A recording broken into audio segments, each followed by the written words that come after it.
যে রূপনগর, নাচাবো গ্রাম শহর, কাঁপাবো সবাইকে ইয়াং টু ওল্ড। আমারে জানাতে ইশারা কাবতে হয়ে যাবে সবাই শূন্যতে বোর। নগরের আমি রূপালী গোর, রূপনগরের আমি রূপালী গোর, রূপনগরের আমি রূপালী গোর। আমি যে রূপনগর, নাচাবো গ্রাম শহর, কাঁপাবো সবাইকে ইয়াং টু ওল্ড।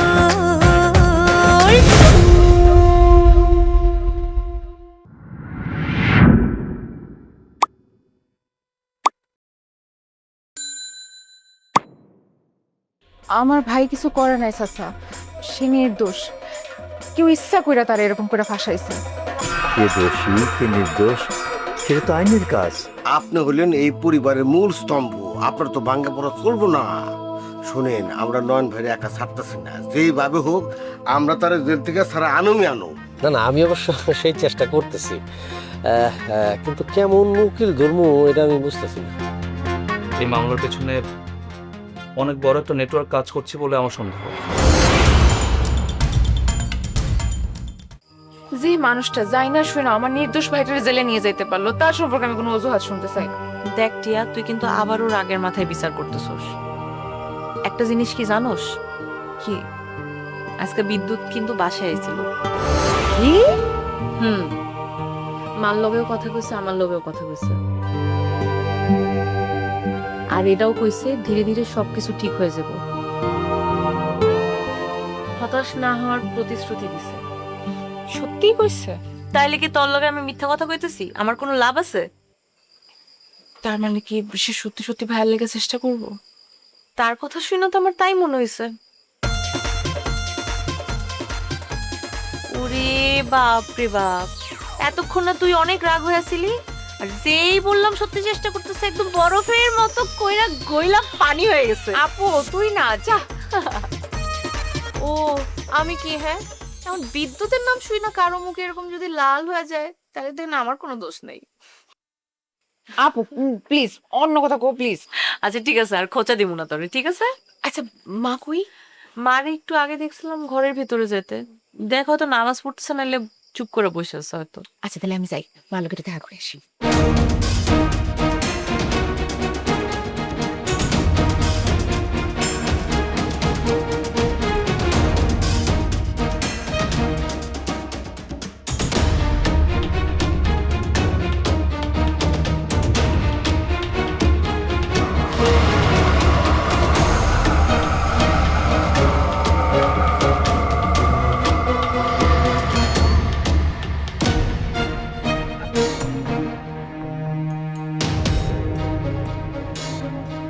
কিরে মা, তুই আইসিস? দেরি হইলো কেন? তোর চিন্তায় চিন্তা আমার বুকের মধ্যে ধড়ফড় উঠে গেছে। আমি তো মনে মনে ভাবলাম যে আল্লাহ আবার কোনো দুর্ঘটনা ঘটলো নাকি। আরে না মা, ভয় পাইও না। সামিয়া আপুদের বাড়ি গেছিলাম, তো এখানে কথা কইতে কইতে একটু দেরি হয়ে গেছে। কত মা কেমন দেখলি? তানহা বাড়ি থেকে চলে যাওয়ার পর বাড়ির কি অবস্থা? আম্মা, তানহা যাওয়ানোর পরে ওই বাড়িটা অনেক ফাঁকা হয়ে আছে। সবাই কেমন চুপচাপ, কেউ কথা কয় না। সামিয়া আপুর মুখেও হাসি নাই। ঘরটা দেখে এমন মনে হইতেছিল যে অনেক বড় ঝড় বইয়া গেছে। আল্লাহ একটার পর একটা বিপদ দিয়েই যাইতেছে। এই গ্রামের মানুষগুলা কি আর শান্তি হইব না? আরেকটা কথা আম্মা, কি কথা? আজ মুসাসের লগে দেখা হইলো।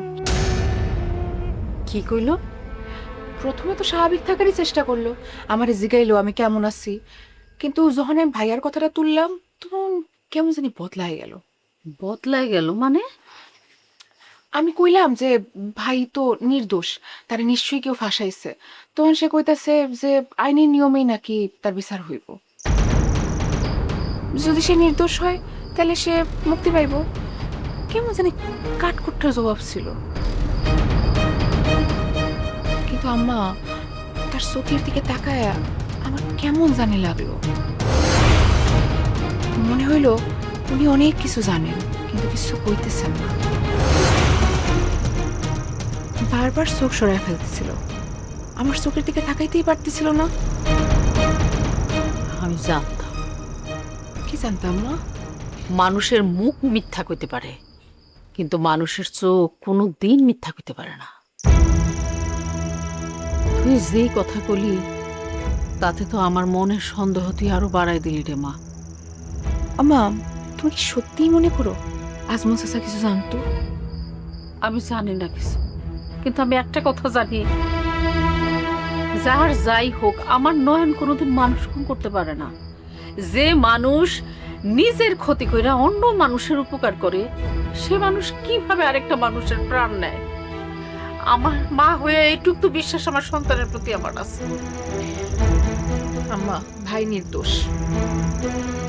আল্লাহর কসম, সত্যি দেখবা একদিন বাইর হইবই। তুমি এরকম ভাইঙা পড়ো না। না রে মা, আমি আর কানব না।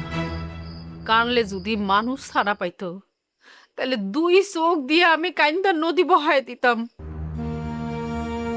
কিন্তু এখন বুঝছি কান্দন না, লড়াই করতে হইব। আমরা সবাই আছি আম্মা, আমরা সবাই।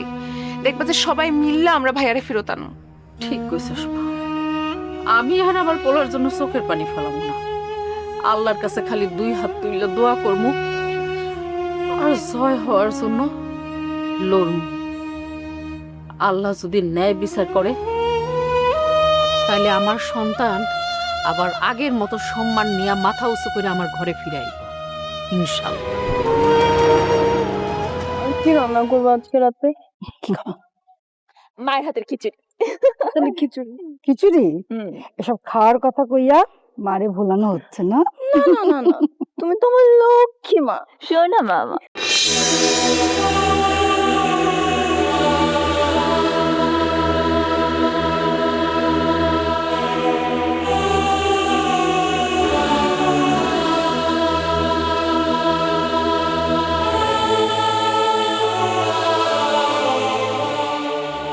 কি বাড়ির কথা খুব মনে পড়তেছে, তাই না? কেন যেন মনে হচ্ছে মা বাবা এরকম তারা তাকে ভাবছে। তোমার এই সিক্স সেন্স পাওয়ারটা অনেক ভয়ঙ্কর। যতবারই তোমার অনুভব হয়েছে ততবারই সত্যি সত্যি কিছু না কিছু হয়েছে, হয়তোবা এখনো তেমনই হইতেছে। মানুষের মন যদি সত্যি কোথাও পৌঁছাইতে পারতো না, তাহলে এক্ষুনি আমি আমার মারে চাইতে তো চড়াইতে।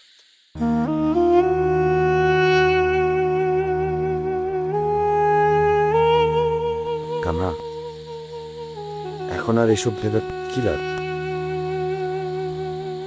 আচ্ছা, তোমার একটা কথা বলি। বলো। আমি না কালকে একটু লুকায় লুকায় বাবা মায়ের দেখে আসতে চাইতেছি। কি কইলা? আরে বোরকা পরে যাবো তো, আমার কেউ চিনতেই পারবো না। আর আমি মার সাথে দুইটা কথা বলবো আর বাবারে এক নজর দেখে চলে আসবো। হ্যাঁ, তুমি কি কইতাছে? যদি তুমি ধরা পড়ে যাও? আরে ধরা তো পড়বোই না। আরে বাবা, তোমার আব্বা যদি তোমারে দেখা ফেলায়, সে যদি তোমারে আটকায় ফেলে আর ঘরবন্দি যদি করে ফেলে আর যদি বেরোতে না দেয়? শোনো, আমি বাবারে দূর থেকে দেখা চলে আসবো। আর আমি তো জানি না বাবা কখন কোন সময় কোথায় থাকে। প্লিজ, আমার কেউ চিনতেই পারবো না। আমি জাস্ট দেখা দূর থেকে দেখে চলে আসবো। প্লিজ মারু, যেন মারু। বাবারে না দেখে থাকতে খুব কষ্ট হইতেছে। কানা, তুমি আমার মোবাইল দেয়া তোমার আম্মারে ফোন করে একটু কথা বল। না না মারু, সবকিছু কি আর ফোনে কথা কয়ে নিতে? ফোনে কথা কইলে কি আর মায়ের গন্ধটা পাবো? মায়ের কাঁধে মাথাটা কি রাখতে পারবো? আমার মায়ের খুব ধরতে ইচ্ছে করতেছে। মারু, ফোনে কথা বললাম এসব মিটবো না, অরুণ চলো বাইরে যাই। এইভাবে কাঁদতে দেখলে আমার নিজের খুব অসহায় লাগে। আমি কাঁদতেছি না মারু, তোমার চোখে দেখে আমি তোমার মনের ভাষা বুঝি পাই না। আসো বলে আমি একটু সাহস পাই না। তুমি এখান থেকে বাইরে হইবা কেন? তুমি তো আসো, তুমি দেখো। আমি হ্যাঁ, তুমি সবাই বলবা যে তানহাই নিয়ে আমি একটু বাইরে ঘুরতে বেরোতেছি। আর কই যাবো এটা জিগেলে কি কম? এর আগের বার কত রাগ দেখেছে মনে নাই? বলবা মার্কেটে যাইতেছো আমার নিয়ে, আমার জন্য কেনাকাটা করবা। ঠিক আছে, দেখি। প্ল্যান তো সব আগে থেকে করে রাখছে। তোমার বউ হলো, একটু তো বুদ্ধিমান হইতেই হয়, তাই না? কিন্তু তোমার এই বুদ্ধিটা না আমাকে ভয়ও পাওয়ায়। ভয় কেন হইব? তোমাকে হারানোর ভয়। এত সুন্দরী গুণবতী বউ পাও কি আমার কপালে শুভ? আপনি আবার কম কিসের? হ্যাঁ, আমার হিরো, আমার চুনিলার পান্না। জানো, মানুষ কয় মানুষের ভালোবাসা নাকি মানুষের সাহসী করে, কিন্তু আমার ব্যাপারে তো উল্টো হয়েছে। মানে? মানে আগে না আমার জীবনে আমার কোনো চিন্তাই ছিল না, কিন্তু এখন আমার মনে হয় আমার তানার কি হলো। তুমি আমার উপর বিশ্বাস রাখো, কিচ্ছু হইব না মারুফ। আমি শুধু মারা একটু জড়ায় ধরবো, বাবার একটু দূর থেকে দেখে আসবে। আচ্ছা ঠিক আছে, তুমি যা ভালো মনে করো তাই করো, আমি তোমাকে আটকাবো না। কিন্তু একটা কথা, কি? তুমি যেইখানে যাবা আর যা ইচ্ছা করবা সবসময় একটা কথা মনে রাখবো, আমার ভালোবাসা আর চেষ্টা সবসময় তোমার সাথে থাকবে।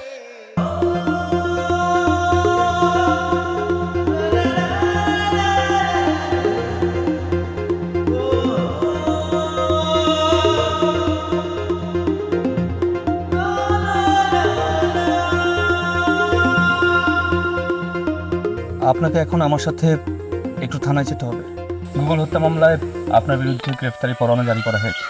মানে গুগল হত্যায় আমি? নয়ন ভাই, আমি বিশ্বাস করি আপনি নির্দোষ, কিন্তু আদালতের নির্দেশ অমান্য করার ক্ষমতা আমার নেই। তার কি বা করার ছিল? আইনের লোক, আইন মতোই তো কাজ করব। তবু যে কেন মানতে পারতেছি না।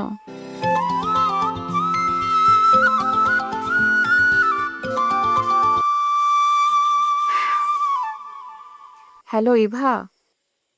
কি রে বান্ধবী, তোকে বাড়িতে গেছিলাম আজকে, তোরে তো পেলাম না। হয় শুনছি বান্ধবী, আমি আবার গেছিলাম একটু সামিয়া আপুদের বাড়িতে, সামিয়া আপুরে দেখতে। বল, তোর খবর কি? খবর আবার কি? নয়ন ভাইয়ের জন্য চিন্তায় অস্থির হয়ে আছি। এত ভালো একটা মানুষকে এইভাবে বিপদে ফেললো। হ্যাঁ রে, একবার চিন্তা কর, কত বড় মিথ্যা সাজানো মামলা দিচ্ছে। ভাইয়ের জীবনে এরকম একটা দিন দেহ জীবনেও ভাবি নাই। আচ্ছা শুনি বা, আমি শুনলাম তুই নাকি তোর বাবারে ধরছিস নয়ন ভাই ব্যাপারে। তুই কেমনি জানলি? রিয়া আপু কইছিল। হটিয়া, আমি চেষ্টা করতেছি, বাবারে বারবার কইতাছি, নয়ন ভাই যদি নির্দোষ হয় তাহলে তারে বাঁচানোর লাগে যা করার দরকার সেটা তারে করতে হবে। আল্লাহ তোরে ভালো রাখুক বান্ধবী, এই সময় এই কথাগুলোই অনেক বড় কিছু। আচ্ছা, এই কেসের ইনচার্জ কে? তোর ওই বিদ্যুৎ সাহেব না তো? হ্যালো টিয়া, কি রে কথা কস না কেন? হরে সেই। তাহলে তো আর চিন্তার কিছু নাই, সে দেখবি কোনো না কোনো একটা উপায় বের করবো। উনি তো খুবই দায়িত্বশীল একটা মানুষ। চেষ্টা তো করতেছে, কিন্তু শুধু চেষ্টা করলেই হইব না। মামলা লড়তে হইব, প্রমাণ কালেক্ট করতে হইব, সাক্ষী কালেক্ট করতে হইব। সত্যটা আদালতে প্রমাণ করাটাই আসল কথা। হ, ঠিক কইছস। আমরা যেই যার জায়গা থাকার চেষ্টা করুম ইনশাআল্লাহ। যাই হোক, তানহার কি অবস্থা তুই তো কিছুই জিজ্ঞেস করলি না। তাই তো। আচ্ছা কো, তানহা কেমন আছে? ওই শয়তানিটা এখন ভালোই আছে। দাদি আর মা এখন এমন আদর করতেছে, মনে হইতেছে ও যেন এই বাড়ির বহুত আগের বউ। ভালো থাকুক, অনেক কষ্ট পাইছে মেয়েটা। কিন্তু তুই তো সামিয়া আপুদের বাড়িতে গেছিলি, ওইখানে কি খবর রে? খবর খুব একটা ভালো না রে। আজমল চাচা খুব রাইগা আছে। উল্টা সামিয়া আপু নিজেও খুব টেনশনে আছে। আমার তো মনে হইতেছে সামনে আরো বড় কোনো ধরনের ঝামেলা শুরু হইব। আল্লাহ না করুক, আর যেন কোনো রক্তারক্তি না হয়। আমিন। আচ্ছা টিয়া, এখন রাখি। তুই কোনো নতুন খবর পাইলে আমারে কিন্তু জানাস। তুইও জানাইস বান্ধবী, আর নয়ন ভাই ব্যাপারে যতখানি পারস চেষ্টা করিস। অবশ্যই, আমার এই বিষয়ে কিছু কইতে হইব না। রাখি, হ্যাঁ?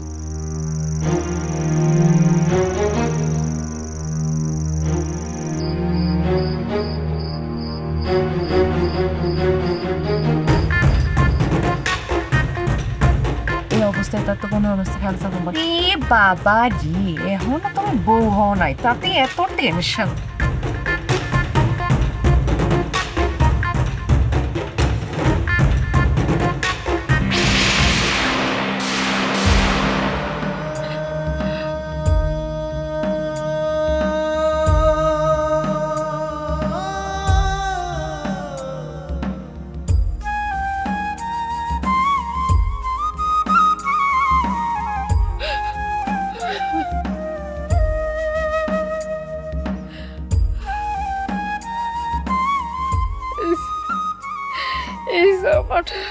এই জামাটা সেদিন গায়ে ছিল আমার বাবার।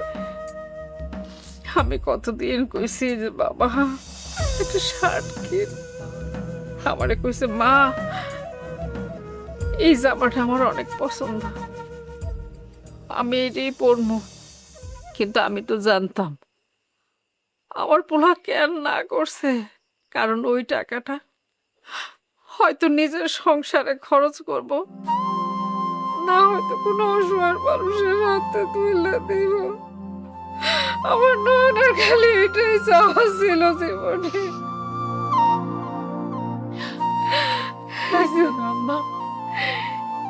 এই খাতাটার মধ্যে কত মানুষের কষ্টের হিসাব লেখা, কিন্তু আমার পাগলা পোলাটা জীবনে কোনোদিন নিজের কষ্টের কোনো কথা লেখে নাই। ছোটবেলা থেকে আমার নয়নের একটাই রোগ ছিল, অন্যায়ের প্রতিবাদ করা। কইতে পারোস আমার নয়নরে এইভাবে কেন কষ্ট দিল ওরা? কাইন্দু না মা, কাইন্দু না। জানোস টিয়া, নয়ন যখন ক্লাস 3-তে পড়ে তখন স্কুল থেকে এসে আমার কয় কি জানো আম্মা, আজকে স্কুলে না একটা বাচ্চা আর একটা গরিব বাচ্চারে মারতেছিল, আমি থামায়া দিছি। আমি শুনে রাগ হয়ে কইছি তুই আবার কেন ঝামেলার মধ্যে গেছস? আমারে কি কইছিলি জানো? আমারে কইতেছে আম্মা অন্যায় যে চুপ করে থাকে আল্লাহ তার জন্য অনেক রাগ হয়। সেই কালই হইল আমার পোলাটা সবসময় মানুষের বিপদে পাশে দাঁড়াইতো, আর সেইটাই সবচেয়ে বড় অপরাধ হয়ে গেল। না মা, এটা অপরাধ না, এটা গর্ব। আমার ভাই যদি আজকে অন্যায়ের সামনে মাথা নিচু করে বাঁচতো তাহলে আজকে সে জেলে যাইতো না, কিন্তু তখন সে আমার ভাই হইতো না। তুমি একটা কথা মনে রাখো আম্মা, আমার ভাইরে কেউ আটকে রাখতে পারবো না।